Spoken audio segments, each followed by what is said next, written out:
Hi guys, how you doing? Welcome back. Welcome back to the channel, Project MGB Supercharger. It's been a little while, been really busy, but tomorrow is the big day. She's off to the rolling road. So Peter Burgess up in Alfreton, Derbyshire. So we're heading that way in the morning, and I've been doing some prep to get ready for it.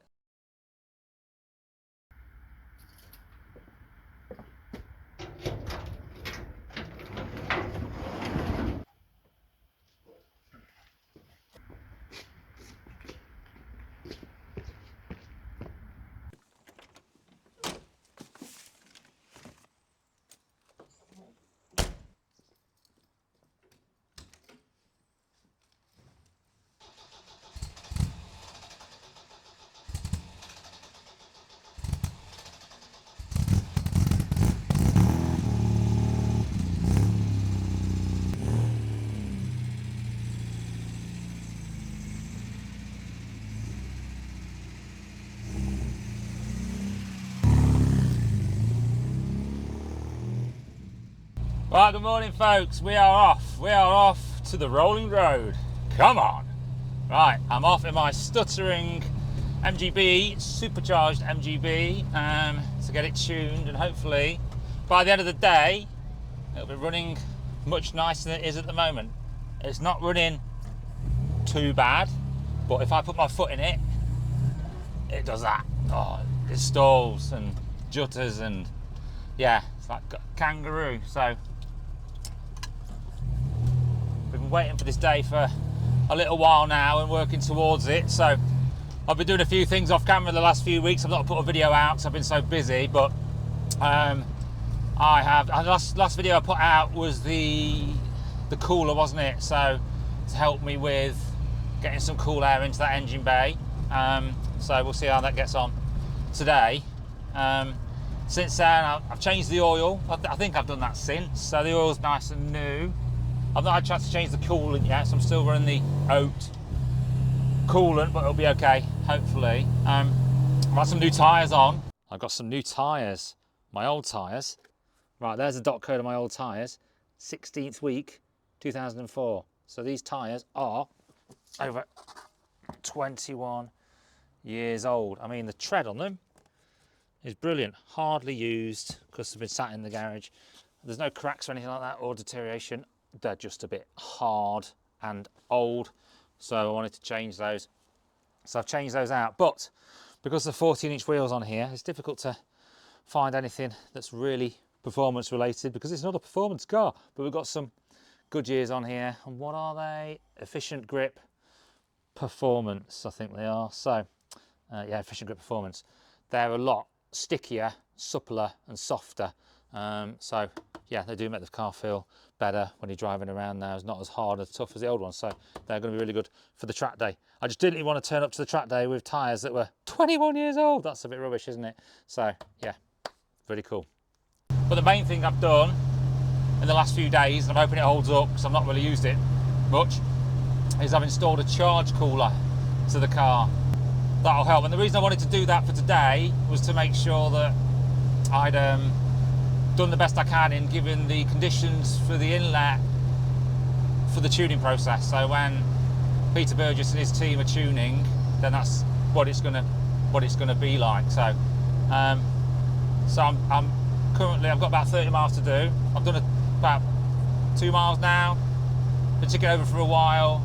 Temperatures between cold and normal, which is great. And oil pressure's looking good, about 60, which is fine. Boost wise, I'm just cruising, aren't I? So it's what is it?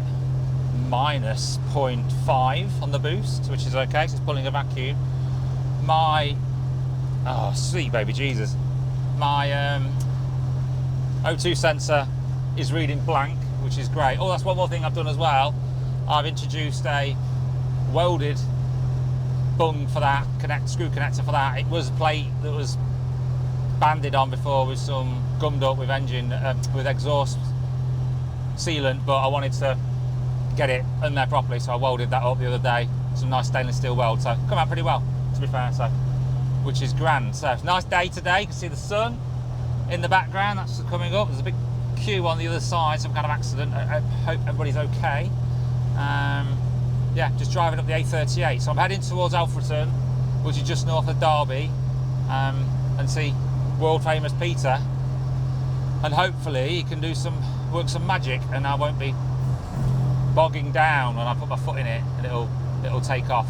So I've got my 123 Tune Plus distributor with me as well, so I did message him and asked him if he wanted me to fit it, but you guys will have seen how I've struggled with that. It's been an absolute nightmare. So yeah, no, he's going to fit that for me, so which is cool. I've also brought some spare spark plugs. I've got a spare pulley belt. I've tightened all the belts, checked all the fluids, and I think we are good to go. I can't think of anything else that I need to get sorted. So first things first, let's hope she makes it. 30 miles, just sat cruising on the A38.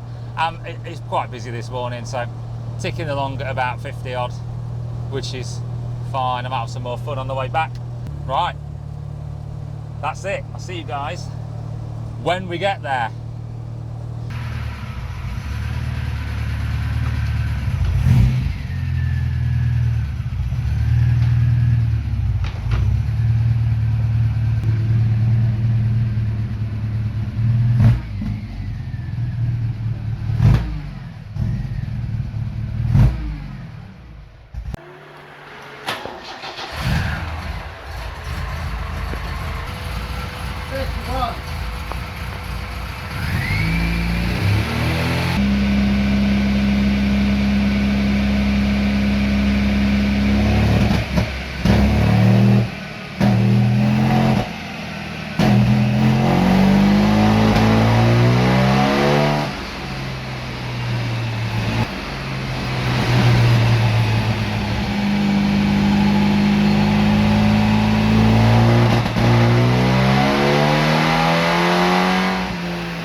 What are you doing there, Peter? Making the air corrector smaller, to make it richer. Right, so that's a worrying sign, isn't it? But it's all going well so far. We've had a couple of runs. The one when I brought it in as standard. The one where we changed the main jet to make it richer and played with that air mixture. Right, and now we're to a reasonably happy place. We're going to go and install that 123 Tune Plus distributor, see if we can get that to work, which will be fantastic. But she is still a bit of a bugger to start, guys.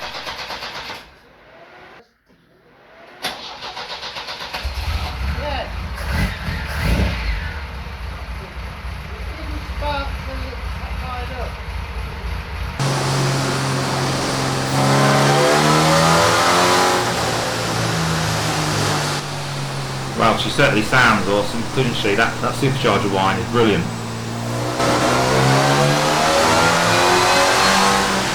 Fantastic, love it. Right, so earlier we were getting about 101, up to 101 at the wheels. So now we've got a new distributor on, which gets up to 107 at the wheels. So making progress here, looking good.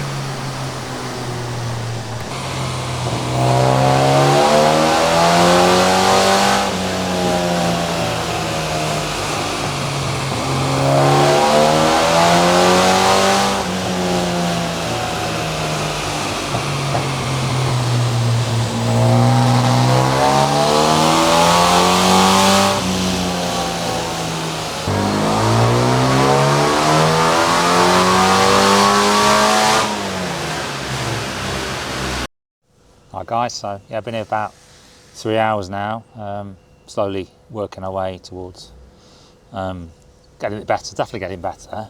I'll get to final numbers at some point soon. So we started with the Eldon distributor, we left that in, got it running on that, and then Peter tweaked the jets. I think he went from 75 to 95 on the main jets, and then did something with the air mix as well.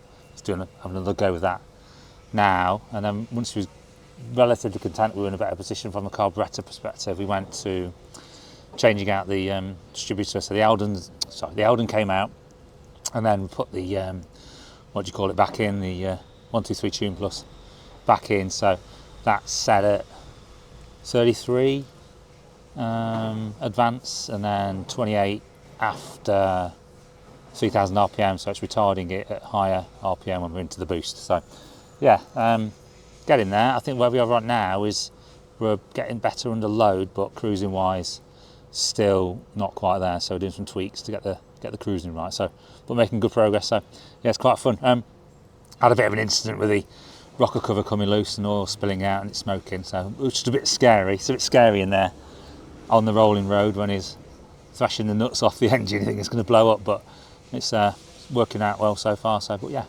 we're getting there. So hopefully an hour or so we're done and on our way back home. But good stuff. Cheers guys. Not sure if you guys can hear me, but I think he's just checking the transmission now. I'm cruising up an hour.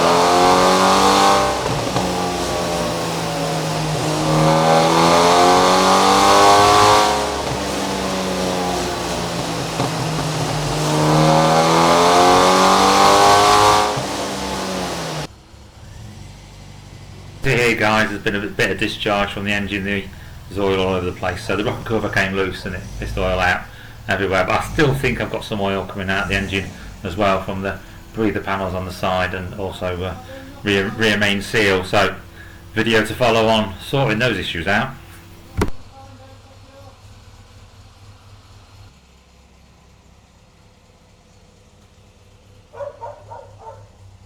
Right guys, I'm back home. Wow, what a day, what a visceral experience that was. Quite scary at times, absolutely thrashing the nuts off your engine. It's so loud when you're in that room, you've got your earplugs in, and you just think your engine's going to go pop any second. At one point my rocker cover bolts started to come loose. We'd taken it off earlier to look at the valve timing against the pulley, so I put that back on but didn't put any thread lock in. Have now, but that came loose and started pissing oil everywhere, so there's loads of smoke. So it's like, oh my lord. But yeah, what a day, what a team. So Peter and his son, I think his name's Simon, yeah, they know their stuff, don't they? So right, so the first run was just to see how it was set up on arrival. So I'll drop a bit of video in for you now, but you'll see in this video that it's coughing and spluttering.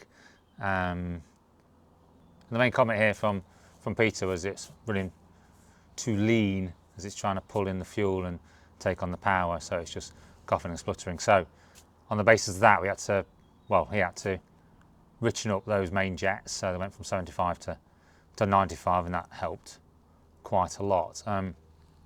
So after that there was a little bit of further runs and then fettling of some of the air aspects around the emulsion tube as well, which entailed a bit of soldering and drilling, which was impressive to see that level of just fettling and that knowledge base. So that was fantastic.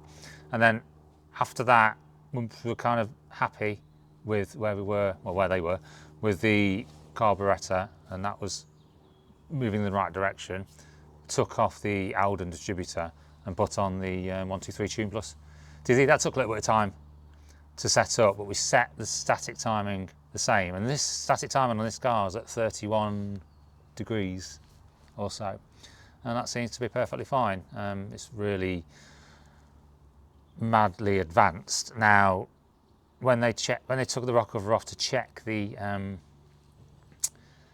valve, align the valves to where the pulley is, they said that it looks like the cam's about 5 degrees retarded, so that accounts for a little bit, but not all of it. So it is what it is. Get it running okay, then you're kind of setting it against the performance of the engine, and I think that we settled on the fact that the level of boost in here means that it's going to generally be same. Then there's a little bit more fettling and trying to get the transition between full throttle and partial throttle and cruise better. So I think Peter was looking at the AFR gauge numbers to try and get that leveler throughout the power band from cruising through to full power. Now, one thing is evident that if you just bury your foot on the throttle, it will bog down. It can't manage that transition effectively and easily. So there might be more that we can do, but it's difficult to achieve with a Weber because of the way it provides that slug of fuel, not necessarily gradual as you would have in an SU carb. So you just have to make sure you're aware of how to drive it, and you go through into the power band, you feather it, you're gentle, and you can go full throttle acceleration. You just have to gradually ease it on. You can't just chuck your foot in and hope for the best. It just won't take it. So, but we'll see. So, but the other thing about it is the cam. So this has got a Piper 270 fast road cam in it. So, and people have said in the forums that running that kind of cam with a supercharger and the overlap of the lobes, etc., isn't really suited to a supercharger. So it's running quite lumpy on that basis. So it's quite cammy was the word that Peter was using. So the guys have advised me to see how I feel with it, and then maybe think about going for a mild cam, a standard cam even, just because it's more suited to a boost profile. It should give me a better, more even power band throughout the rev range. So that's probably something I might pick up and look at next year, I guess, in spring. But let's go for a quick spin now, and I'll tell you how it feels to drive it compared to where it was, and then we can talk about figures and numbers, what we got in the end. So let's crack on. Right, so will it start? It's been back about 4 hours now. I've been back to work this afternoon, so let's see if it will start. Much better starting.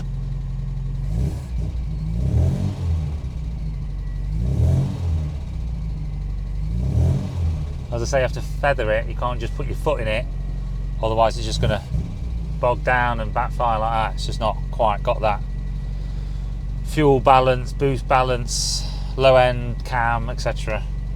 Right, so it's all about being above 3,000 RPM with this car to get that supercharger to sing, isn't it?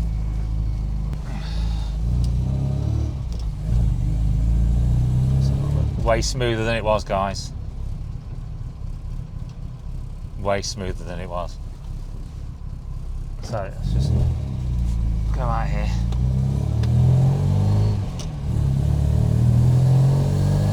You can hear that supercharger starting to whine, which is lovely.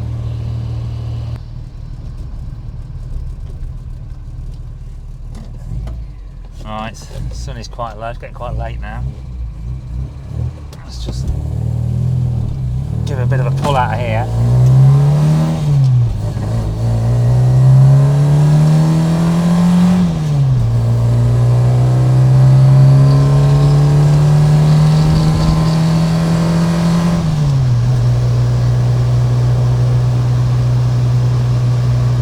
Yeah, she's pulling really well. Still warming up a little bit, so stay kind of steady.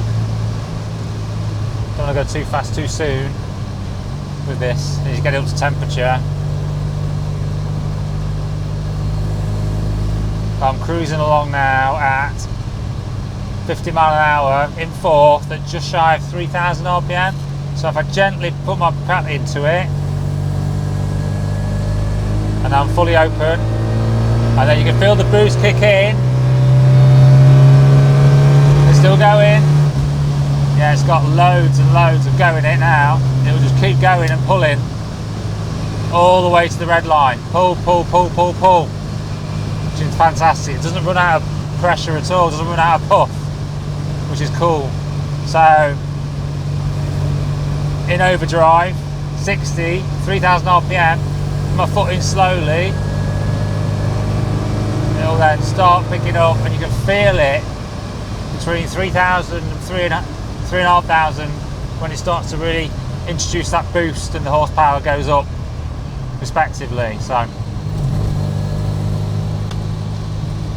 think you just got to get used to the fact it's running that Weber and it's not as smooth a transition as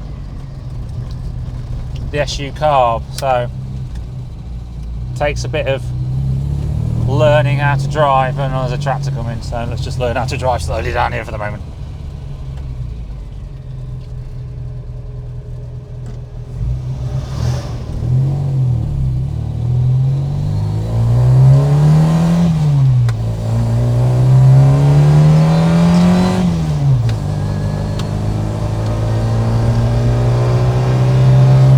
That really does sing, that supercharger, when it gets going. That microphone's swinging around. Stop that swinging around, shall we?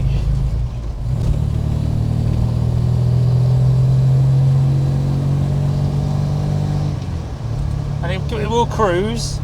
It will cruise along nicely, which is fine. My AFR gauge isn't working again, which is not unusual. But you just got to take your time in transitioning from cruising into the power and the supercharger. But it is there, and it's got some power now for 1974 MGB GT. It's got a nice bit of power, so which is cool. So he's gonna go. Right, here we go.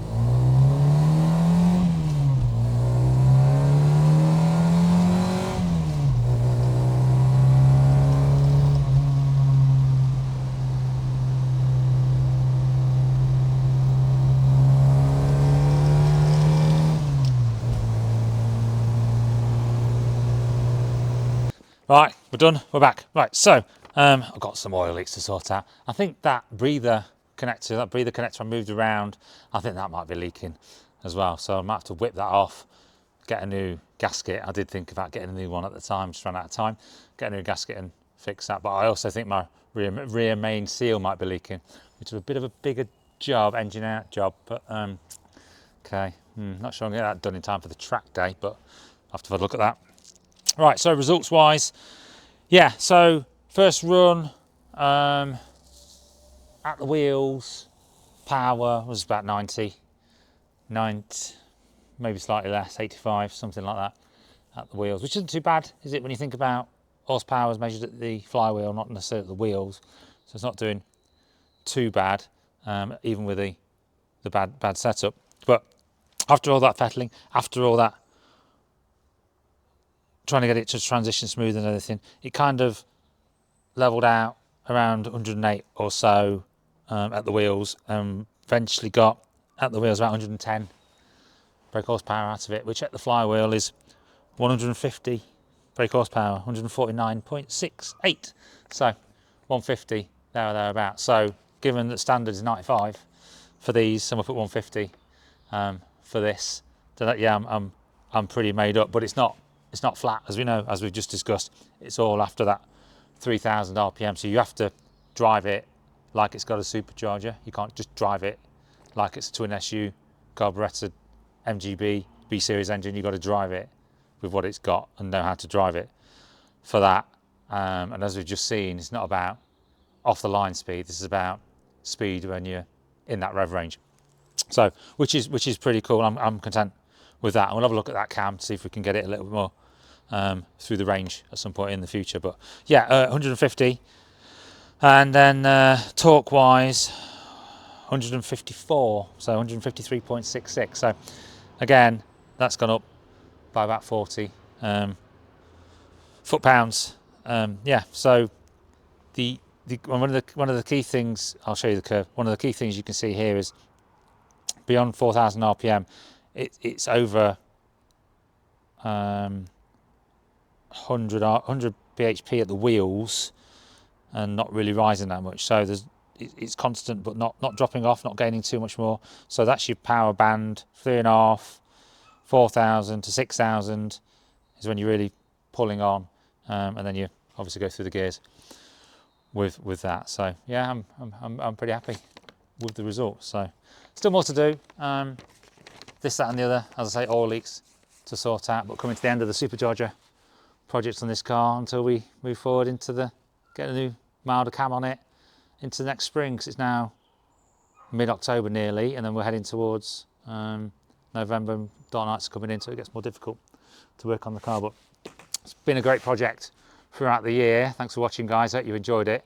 I spoke to a few people about it, a few people interested in doing what I'm doing, so I'm happy to share what I've done. I'm not one for all the detail and experiments. There's a lot of people on the forum that can help you with the numbers, etc., etc. So my brain doesn't kind of attend that kind of stuff that well, but I'm here for the problem solving and trying to get something to work well and use the right people at the right time. And just a big thank you to Peter and his son, I think his son's name's Simon, today for working with what I gave them, and trying to understand what best to do in terms of balancing out that cam and supercharger needs, and give me this smooth power band in that region where it's really useful. So fantastic.